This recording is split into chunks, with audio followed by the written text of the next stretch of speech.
আজকাল অল্প বয়স থেকেই চুল পড়া, খুশকি, চুল ভাঙা ও পাকা চুল বড় সমস্যা হয়ে দাঁড়িয়েছে।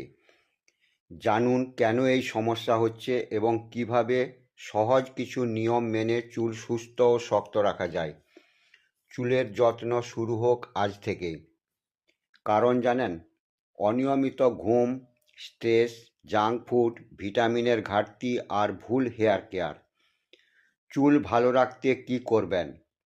তেল মালিশ সপ্তাহে 2 দিন, নারকেল তেলের সাথে ক্যাস্টর অয়েল মিশিয়ে 2:1 অনুপাতে বা ভৃঙ্গরাজ তেল হালকা গরম করে লাগান। প্রোটিন সমৃদ্ধ খাবার খান, ডাল, ডিম, মাছ। শ্যাম্পু সপ্তাহে 2বার যথেষ্ট। সালফেট মুক্ত শ্যাম্পু, খুশকি থাকলে আলাদা শ্যাম্পু।